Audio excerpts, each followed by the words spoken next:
최근에 있었던 일이긴 해요. 미디어 사용 때문에 부모랑 아이랑 갈등 맺는 아이가 온 거예요. 제가 딱 이렇게 말을 좀 바꿔보시겠어요 하니까 그날 바로 저녁에 연락 오신 거예요. 아이가 스스로 핸드폰을 껐다라는 거예요. 이 부모님께서 아이가 핸드폰 할 때마다 그만해, 빨리 핸드폰 그만하고 빨리 숙제, 계속 그렇게 말했대요. 그럼 아이는 이 판만 더 하고 이 판만 더 할까요? 라고 할 때 반항을 했다는 것이죠. 끝날 때쯤에 어머니께 제가 이렇게 말했어요. 어머니, 이렇게 아이의 선택권을 줘보세요. 그래서 어머니께서 그걸 이렇게 적용시킨 거죠.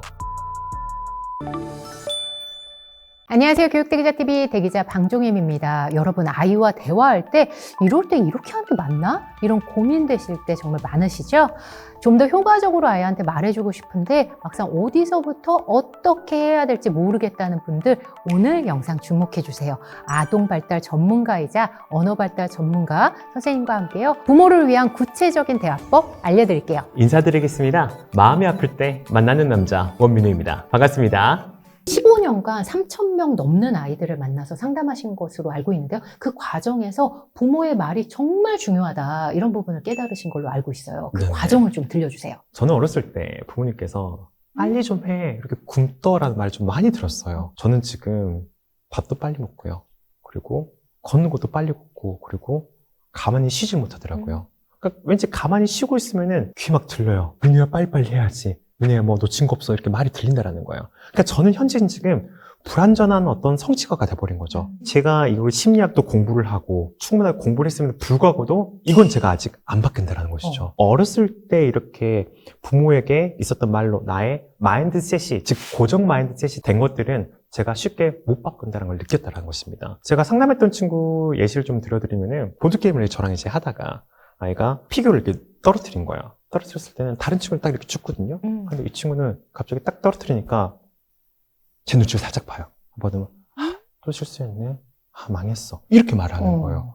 저는 아니 괜찮아, 그냥 주면 되는데, 이미 이 친구는 이 엄마한테 그 전에 왜 이렇게 항상 실수하니, 이렇게 좀 이렇게 산만한 이런 말을 들었기 때문에 먼저 이제 겁부터 시작되는 거죠. 이 친구는 이제 앞으로 인생을 살 때 내가 뭔가 실수했을 때 세상에 나를 기다려주는구나 라는 믿음보다는 날 또 비난하겠구나, 이런 마인드셋이 만들어져 버린 것이죠. 다시 말하자면 부모님께서 억지로 아이를 망치기 위해서 그렇게 말씀하시는 거 아니에요. 분명히 아이가 좀 더 잘 됐음 마련 때문에 하는데, 이 말이 결국은 아이한테 사실은 득보다는 실이 되고 있다라고 제가 느꼈다는 것이죠. 그래서 이번에 하루의 말이 평생의 아이를 바꾼다, 이 책에서는 좀 그런 그 멘트가 저는 인상이 남는데, 부모의 말이 아이의 자아를 디자인한다. 지금 그 예시랑 딱 맞는 말씀이신 것 같아요. 이런 것들을 제가 실제 상담 장면을 보게 되면은 이것을 무의식적으로 이름표를 달고 오는 아이들이 많아요. 나는 답답한 아이. 비유적 표현이시지만. 네, 그쵸. 근데 실제로 그 비유적이라고 말씀하셨지만은 아이 심리 검사하면 그게 나타나요. 아이한테. 정말요? 예를 들면 그림 검사라는 걸 해가지고 아이한테 이 사람의 장점은 뭐야? 그럼 이제 말하고, 단점 뭐야? 답답한 거예요. 이 사람 단점은 뭐야? 좀 이렇게 느린 거예요. 그럼 이 느리다, 답답하다를 어디서 들었을까요? 부모님 입에서 들은 거거든요. 그러니까 아이들은 아직은 어렸을 때 내가 어떤 걸 잘하는지 어떤 걸 못하는지 이거에 대한 판단이 사실은 좀 낮습니다. 엄마가 말해준 평가 가지고 나를 디자인하는 거예요. 이제 어머니께 아이가 이렇게 말했어요. 그러면 어머니 표정이 이런 표정이에요. 들켰다. 내가 말했던 건데. 저는 그냥 아이가 좀 잘 되라고 했던 말인데 아이에게 이게 좀 심어졌네요 라고 말씀하시더라고요. 그러면 이제 어머니께 말씀하셔요. 어떻게 아이한테 이제 좀 말 좀 해야 될까요? 어떻게? 저는 답답한데, 그럼 이것을 그냥 아이한테 그냥 무조건 기다려줘야 되나요? 아니면 아이한테 그래 너 그냥 할 수 있어 이러고만 있으면 되나요? 맞아요. 이렇게 말씀하신단 말이에요. 그럼 이때 제가 이제 어머니께 그런 말들을 이제 코칭해 드리는 거죠. 표현에 따라서 그게 아이한테는 어떻게 되면 부정적으로, 또 다른 아이한테는 긍정적으로 미치는 영향들이 좀 있잖아요. 그래서 오늘 그 부분을 비포 앤 애프터로 이 부분을 좀 잡아주십사, 이렇게 얘기해 주세요 라고 교수님께 여쭤보도록 하겠습니다. 오히려 이 얘기가 아이의 자신감을 높이는 경우도 있고 무너뜨리는 경우도 있는 것 같아요. 그러니까 아이한테 말을 할 때 아이의 행동과 존재를 분리해서 말해줘야 된다는 것이죠. 아이가 뭔가 잘못했어요. 그럼 아이한테 너 이렇게 항상 산만해, 이렇게 집중을 안 해 라고 말하는 것은 아이의 존재 자체를 비난하는 겁니다. 근데 이거의 존재 행동을 바꿔줘야 되는 거죠. 너가 지금 친구의 장난감을 뺏어가는 것은 그것은 잘못된 행동이야. 너가 약속을 안 지켜서 엄마 좀 속상해, 이렇게 말하는 것이죠. 즉 저희가 이것을 좀 전문용어로 I 메시지라고 표현을 해요. I 메시지랑 그 반대말은 U 메시지라고 저희가 표현하거든요. 그러니까 U 메시지는 이겁니다. 그 말 자체 시작이 너로부터 시작되는 거예요. 너 왜 정리 안 해? 너 왜 엄마 말 안 들어? 가 U 메시지. I 메시지는 나로부터 시작됩니다. 단계가 3단계가 있어요. 첫 번째는 상황을 말하고, 두 번째는 내 감정을 말하고, 세 번째는 해결책을 제시를 하는 겁니다. 엄마가 지금 정리를 하라고 한 지 5분이 지났는데 아직 정리가 안 됐네? 엄마 조금 서운하다. 엄마 조금 속상하다. 엄마가 큰 거 정리해 줄 테니까 작은 거 정리해 볼까? 아이한테 말을 할 때 자존감을 깎아내리지 않는 말 중에 첫 번째는 아이의 이렇게 존재와 행동을 다르게 말하는 겁니다. 존재와 행동을 다르게. 네네, 그렇죠.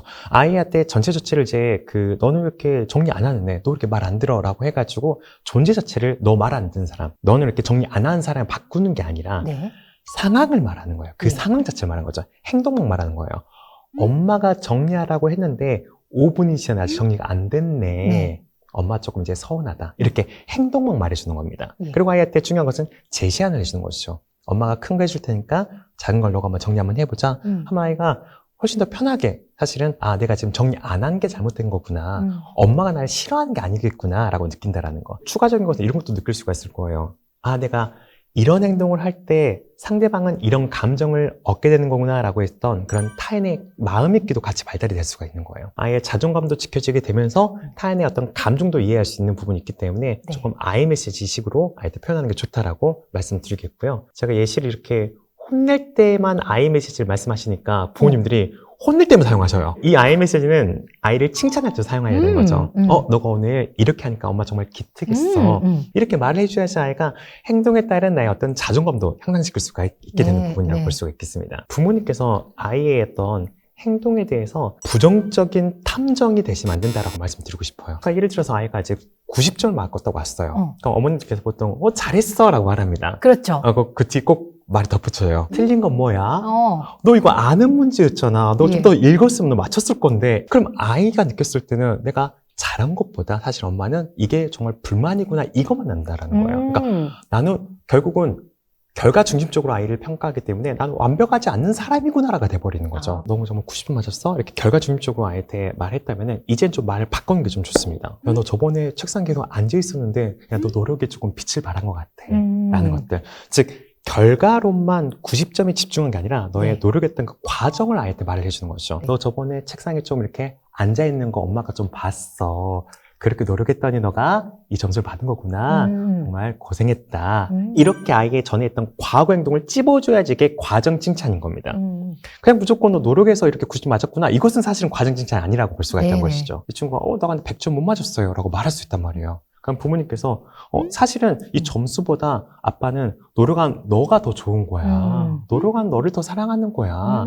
엄마는 사실 90점 맞는 너보다 노력한 너가 더 사랑해라고 엄마 이렇게 딱 집어서 말을 해줘야지 네. 무엇보다 내가 노력하는 내 자신이 정말 잘한 거구나라고 아이가 느낄 수가 있다라고 말씀드리고 싶습니다. 그럼 이걸 좀 정리해보면 첫 번째는 U 메시지가 아니라 I 메시지로. 네, 그리고 그렇죠. 두 번째는 결과가 아니라 과정. 중심으로. 그 과정에서 한 가지를 좀 찝어서 얘기해 주는 게 효과적일 것 같다. 그렇죠. 세 네. 번째는 존재와 행동을 분리하는 말하기가 좀 필요할 것 같다. 네네. 세 가지를 놓친 분들이 많으실 것 같아요. 스트레스 상태가 되면은 아이한테 사실은 이제 좋은 말로 나오는 게 아니라는 것이죠. 그래서 나의 어떤 정서 상태가 좀 반영이 되겠고, 두 번째는 시간적인 압박이죠. 빨리 어쨌든 얘기해야 네, 되니까. 빨리 얘기해 줘야 되니까 결과는 조금 빨리 이끌어가야 되니까. 그래서 이제 그 두 가지 앞서가지고 네. 부모님들이 조금 아이의 자존감을 바로 깎아버리고 어, 아이의 말을 해주는 것 같습니다. 부모의 감정, 특히 분노나 좌절이나 힘든 부분을 좀 워워하면서 아이한테 적확하게 얘기해 주려면 어떤 또 말하기가 필요할까요? 지금 너한테 내가 엄마가 말하게 되면 너를 상처 줄 것 같아. 네. 그렇기 때문에 우리 잠깐만 10분만 쉬었다가 다시 한번 이야기를 하자. 이러면 나도 한번 객관적으로 생각을 한번 해보는 거예요. 네. 아이한테 내가 무엇을 전달하고 싶었는가. 진짜로 그냥 무조건 아이를 비난하는 게 아니라 해결책을 제안을 해야 되는데 사실은 감정이 올라간 상태에서는 아이한테 비난 그리고 공격 이렇게만 되지 뭔가 해결책을 제시하지 않는단 네. 말이에요. 아까 이제 정리 또 나오면 이제 정리를 안 했다고 했었을 때 내가 바라는 것은 결국은 너 정리 안 해 왜 이렇게 말 안 들어를 심어준 게 아니라 너가 정리를 했으면 좋겠는 그 아이를 바라게 되는 거잖아요. 예. 그러면 내가 아이한테 해결책을 제시해야 되는 거죠. 아이가 지금 정리를 했을 때 너무나 많지 않았을까? 그럼 내가 조금은 이 양을 좀 줄여줘 보자. 내가 큰 걸 조금 줄일 테니까 작은 것을 너가 한번 해봐라고 해가지고 부모가 해결책을 제안하는 게 가장 좋다라고 말씀드리고 싶습니다. 유아일 경우에도 네. 잠깐 10분 있다가 다시 얘기하자고 될까요? 만 3세 이하는 안 먹힌다라고 말씀 좀 드릴게요. 예. 3세 이하는 아이도 못 기다리거든요. 그 10분 자체를. 그러니까요. 그러니까 오히려 그럴 더 때는 무서워할 것 같아요. 네, 그러니까 그럴 때는 사실 이제 어머니께서 빨리 물 한 모금 마시라고 권장해요. 빨리 할 때 잠깐만, 내가 빨리 물 한 모금 먹으면서 빨리 머릿속으로 좀 냉정하게 생각을 해야죠. 네. 이렇게 해야지 하고 한 다음에, 그 다음에 가는 말은 훨씬 낫더라. 그 3초의 힘이 크네요. 그쵸. 첫 3초의 힘이 네. 크죠. 그러니까 3초에 아이한테 화를 냈냐 안 냈냐에 따라서 사실 그 이유가 이끌어진 게 다 결정이 돼 버립니다. 좀 더 이제 큰 친구들 같은 경우에는 조금 더 아이도 감정을 정리할 수 있는 시간도 또 필요하거든요. 네. 그러니까 부모도 감정을 정리할 시간도 필요하겠지만은 아이 자체로서도 아이가 내가 지금 어떻게 엄마에게 조금 더 대응을 해야 될 것인가도 아이도 정리할 시간이 좀 필요하거든요. 네. 일단 내가 감정이 나온 사람들도 있습니다. 먼저 네. 나왔으면은 무엇보다 나중에 조금 아이한테 사과하시라고 말씀을 드리고 싶어요. 네. 나중에 아이랑 관계를 다시 맺는 거에 중요한 포인트가 되거든요. 엄마가 오늘 너무나 크게 화내서 미안해. 근데 너가 말을 잘 들었으면 엄마가 화 안 냈겠지. 이것은 진심으로 든 그 사과가 아니라는 것이죠. 아이는 결국 느꼈을 때, 결국 내 잘못이라는 거네? 라고 느낀다라는 거예요. 오늘 엄마가 이런 행동에서 엄마가 좀 화가 났긴 했어. 근데 너한테 너무 크게 화낸 것 같아.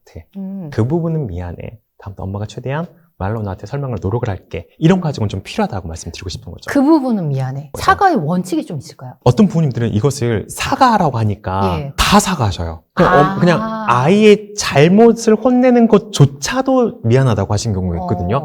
그건 아니에요. 네. 우리가 사과하는 것은 내가 너무나 심각하게 감정 이상으로 했던 그 모습만 사과하는 것이 아이 행동 자체는 사과하지 않는 겁니다. 아이가 뭔가 우유를 이제 쏟았어요. 이렇게 좀 집중도 안 하고 이렇게 왜 보면 산만하니 너 앞에 있는 거 안 봐? 이런 식으로 이제 아이를 조금 비난하는 말을 좀 했어요. 너가 다음부터 좀 잘 보면 좋겠다. 한번 저거 한번 가져와서 좀 닦아볼래? 했으면 사실은 아이가 실수했지만은 이렇게 닦으면 되는 거구나라고 끝난다는 거죠. 네. 근데 그렇게 할 때 말을 했어요. 예. 내가 엄마가 나중에 사과할 것은 우유를 엎으셨을 때 엄마가 너무 좀 감정적으로 너한테 너가 잘못했다는 식으로 말했지만은 엄마 그 부분 조금 사과할게. 대신 다음부터 이제 조금 더 잘 봐보고 그리고 많이 엎었다면 바로 닦으면 돼. 라고 이런 식으로 사과하면 정말 좋다라고 말씀드리고 싶은 거죠. 부모가 사과하는 거, 이 모든 것을 좀 사과를 했었을 때 네네. 이게 불러올 수 있는 부정적인 효과가 있나요? 엄마가 좀 잘못된 사람이구나 아이가 느끼게 돼요. 네네. 다 그렇죠. 엄마가 날 지금 혼내는 엄마가 건 다 잘못된 미안해. 거네. 엄마가 지금 날 잘못된 행동하고 있네. 이렇게 아이가 생각해 버린 것이죠. 요즘 그런 친구 많은 것 같아요. 네. 무슨 일만 있으면 엄마 탓하고 부모 탓하고. 맞아. 남 탓을 하게 되는 것이죠. 네. 아이가 잘못했으면은, 이 부분은 이렇게 하면 좋겠어 라고 아이 자체의 행동을 말해줘야 되는데, 네. 예를 들어서 아이가 이렇게 좀 이렇게 넘어졌어요. 그럼 옛날 어르신들 특히, 뗐지! 이거 잘못됐네. 한마디로 부딪혔던 아이 행동의 그 사물을, 이런 경우는 사실 아이가 남 탓하게 되는 것이죠. 똑같은 현상입니다. 그래서 엄마가 미안해. 이렇게만 나와버리면은 사실은 아이가 내 잘못이 아니라 그냥 엄마 잘못이구나라고 생각해 볼 수 있다는 거. 그럼 반대로 좀 말씀드릴게요. 아이가 오히려 네. 분노했었을 경우 이때 부모의 말하기는 어떤 방향이어야 될까요? 3단계가 있어요. 네. 첫 번째는 아이의 감정을 조금 공감이 필요합니다. 공감. 너의 행동을 공감하는 게 아니라 너의 감정만 공감하는 거예요. 예를 들어서 뭔가 쌓다가 아이가 무너졌어요. 그러면 에이씨 던진단 말이에요. 던지면은 좀 너 잘못해서 던지는 거 아니야? 네. 라고 하는 경우가 있단 말이에요. 그건 좋지 않고 무너져서 많이 속상했구나는 공감을 해주는 거지. 그 감정을 공감해 주죠. 구나. 근데 던지는 건 안 돼. 엄마한테 차라리 도와달라 해볼래? 라고 역시나 해결책으로 가야 된다는 것이죠. 아이의 감정을 이제 공감을 해달라고 하니까 나름 의식적으로 공감하신 분들이 있거든요. 예. 근데 공감이 조금 이제 잘못된 이게, 부분 있어요? 좀 이렇게 네. 교수님 보시기에 이건 학습된 아니다. 공감이 있어요. 둘이 싸웠어요. 그러니까 형제가 이제 싸웠단 말이에요. 그럼 첫째가 동생을 이제 뺏었단 말이에요. 뺏어가지고 가면은 왜 그래 가면은 동생 뺏어가지고 가면은 그래 너 속상은 알겠어. 근데 동생 때리면 안 되지 라고 하는 거예요. 사실 우리의 말 자체는 우리가 내용보다는 사실은 부모의 표정, 억양이 사실은 더 많이 포함이 됩니다. 잘했다라고 할 때도 우리가 잘했다, 잘한다라고 말하는 것과 네. 잘한다? 이건 똑같은 내용인데 너무 다르죠. 너무 다르잖아요. 네. 말의 네. 내용보다는 사실은 그런 것들을 아이는 보고 있거든요. 그러니까 어. 아이는 엄마가 그 공감했던 그 단어 자체가 사실 나를 기만하다고 생각을 하고 있어요. 엄마가 나 지금 공감해 준 게 아니야. 기만하고 있어. 이렇게 느껴버리는 것이죠. 네. 그럼 더 반항이 생기게 돼요. 정말 진심으로 공감해 준 거죠. 정말 속상했겠다. 이때 네. 중요한 건 신체가 닿아줘야 돼요. 그냥 이렇게 말하는 것과 네. 할 때 정말 속상했겠다는 정말 느낌이 달라요. 맞아. 엄마 같았어도 속상하겠어. 해서 속상하겠구나. 엄마 같아도 속상하겠어. 그 다음에 이제 아이한테 해야 될 행동을 말해주는 거예요. 그래야지 아이가 앞에 공감이 돼야지 내가 좀 들을 수 있는 준비가 됩니다. 특히 이제 부모님께서 물어본 것 중에 하나가 형제 싸움인데 어떻게 해야 되나요? 라고 물어보신단 말이에요. 거기서 절대 하지 말라는 게 엄마가 심판자. 너 잘못했네. 너 빨리 사과해. 뭐 안아줘. 화해. 끝. 이거 사실 하거든요. 좋지 않습니다. 자, 일단 사실은 따로 분리시키는 거예요. 네. 알겠어. 일단 가면 엄마가 누구부터 먼저 이야기 한번 해볼래? 첫째, 들어와봐. 엄마 이야기 들어볼까? 분리를 시켜야 되는 거죠. 두 명을. 같이 이야기 듣게 되면은 아예 둘 다 자기 이야기를 하게 돼요. 네. 누가 틀린 자기 이야기가 또 네네. 싸움이 되거든요. 솔로몬이네. 네, 맞아. 그러니까 따로 떼어가지고 어떤 일을 가면 동생이 내 장난감 뺏어가지고 이렇게 말한단 말이야. 가면 진짜? 동생 진짜 나쁘다. 엄마 때려줘야 되겠다. 이렇게 공감을 해줘야지 아이가 내 지금 감정이 가라앉게 되면서 엄마가 하는 말을 들으려고 노력을 해요. 그러니까 쭉 감정만 들어준다면 만약에 딱 한마디 하는 거예요. 근데 동생 입장에 많이 놀랬겠다. 나도 말해봐. 라고 보내는 거예요. 99%는 들어주고 네, 1%를 딱 심어주면서 보내는 거죠. 그냥 이제 둘째 또 부르면 어떤 일이 한가? 아니 형아가 나 때렸어. 그럼 형아가 때렸어. 진짜 나쁘네. 어떻게 형아가 때려? 이렇게 또 이제 공감해 준 거죠. 그럼 아이가 이제 마음이 가라앉게 되잖아요. 그럼 딱 한마디 하는 거예요.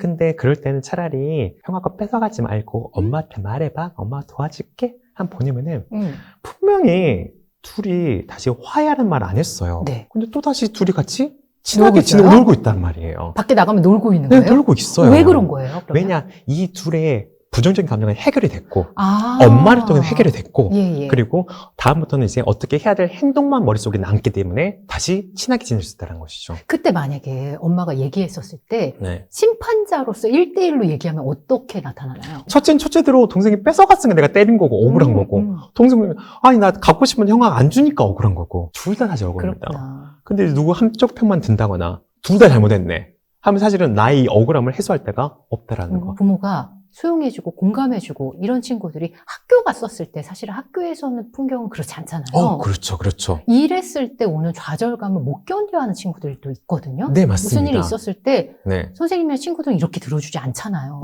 그렇죠. 이랬을 때를 좀 우려하는 부모님들한테는 어떤 말씀을 해주실 수 있으실까요? 일단 두 가지 말씀드리고 싶어요. 아까 첫 번째 말씀드린 것처럼 아이의 감정만 사실 공감이 돼야 되지 행동까지 공감하는 부모님들이 있어요. 네 입장을 충분히 던졌겠다.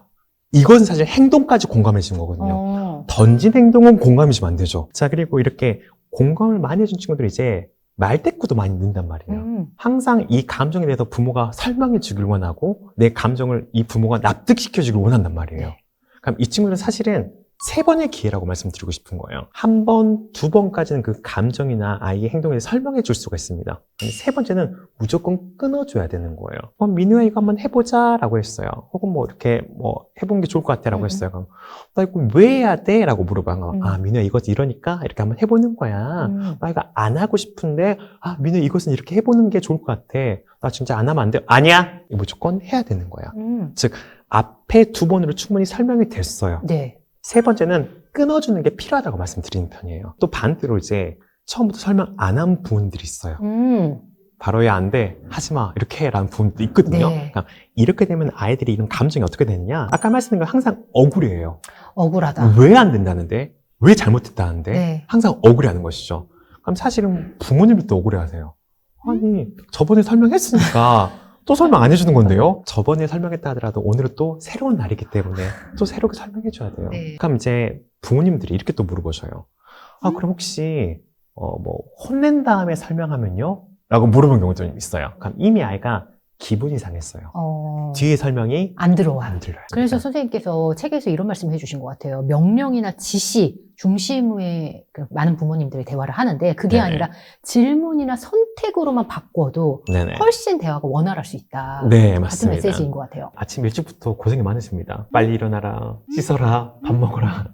엄청 잔소리 하신단 말이에요. 계속 명령을 내리시는 거죠. 그렇죠. 밤에도 똑같습니다. 숙제해라, 핸드폰 그만해라, 빨리 자라 이렇게 계속 한단 말이에요. 그렇죠. 그럼 이렇게 지시를 들은 친구들은 네 알겠습니다. 엄마 그렇게 할게요. 이게 아니란 말이에요. 엄마 말을 좀 무시한다거나 아니면 이제 들어도 안 들은 척 한다거나 이게 된단 말이에요. 내가 알아서 할게 이랬단 말이에요. 좀 속상하거든요. 아이들은요 사실은 그 주도권이 나한테 조금 있어야지 아이들은 조금 스스로 행동하는 힘이 많이 늘어나는 부분이 좀 생깁니다. 엄마가 계속 이렇게 지시했던 친구들은 결국은 부모가 없이는 혼자 행동하지 않게 되는 부분이 생긴다는 것이죠. 혼자 생각하지 않고 남들이 시켜야지 움직이는 아이가 될 수 있겠고요. 또 다른 친구들, 좀 기질이 센 친구들은 이제 똑같이 남들에게 그렇게 명령을 많이 합니다. 부모가 지시를 하게 되면은 이게 부모가 맡긴 일이에요. 근데 내가 선택을 하고 내가 생각하고 행동하게 되면, 그러니까 질문을 받아가지고 내가 선택하게 되면 이것은 내 일이 되는 거예요. 그렇죠. 이게 차이가 큰 것이죠. 어. 계속 아이랑 그 미디어 사용 때문에 계속 이제 부모랑 아이랑 갈등 맺는 아이가 온 거예요. 상담 와가지고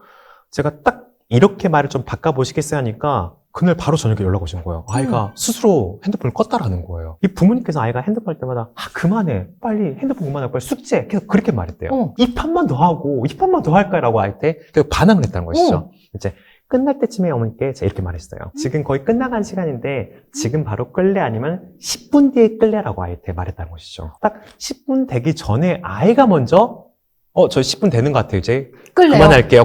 나온 거예요. 오, 어떻게, 왜 그랬을까요, 그 친구? 자, 남들이 시켜서 한 일을 우리가 좀 반항이 됐는데 이건 내가 선택. 말한 거고 내가 선택한 거예요. 내가 책임져야 될 거라고 내가 생각을 하는 것이죠. 그러니까 내가 스스로 책임지려고 하는 것이죠. 오늘 결국은 이런 영상을 좀 보시고 부모님께서 많이 노력하실 거예요. 그렇죠. 아이한테 좀 이렇게 해봐야지. 그럼 이렇게 했었을 때 아이들이 엄마가 이렇게 말해주네? 나 바로 들을게요. 네, 바로 할게요. 라고 하지 절대 안 합니다. 이 기간이 사실은 충분하게 투자가 되어야지 아이들이 이게 효과를 봅니다. 그 효과 보는 시간, 그 기간 며칠 걸릴 것 같으세요? 습관은 66일인데. 정확합니다. 맞아요? 그렇죠? 네, 정확합니다. 대박. 맞아요. 66일 저희 걸리는데요. 유튜브 그냥 하는 거 아닙니다. 그러니까요. 딱 정확하게 알고 계시네요. 아, 그래요? 제가 상담할 때 그렇게 말씀하시더라고요. 아이한테 이렇게 선택권도 주고 아이한테 생각을 해봤는데 결국은 안 먹혔어요. 우리 아이는 그 방법이 안 맞는 것 같아요. 그리고 또 이제 방법 해보고 나서 나중에 댓글 다신단 말이에요. 해봤는데 안 되더라. 안 돼요. 이상적인 말만 하시더라. 이렇게 한단 말이에요. 그게 한 일주일, 2주일 정도만 투자해가지고 하시니까 안 되는 거예요. 66일은 정말로 꾸준하게 일관성 있게 이런 말들을 해준 다음에 66일 뒤부터는 이제 조금은 더 단호하게 해줘도 된다라고 말씀드리고 싶은 겁니다. 66일만 좀 참으면 되겠네요. 맞아요. 3초 한번 해보시고요. 이 부분이 달라진다 하면 댓글 많이 남겨주시면 감사하겠습니다. 그리고 네. 여기 책에 하루의 말이 평생의 아이를 바꾼다 책에 많은 예시들이 있더라고요. 네네. 어려움이 있는 부모님이라면 확인해 보시면 좋을 것 같습니다. 함께 해주셔서 감사합니다. 네, 감사합니다.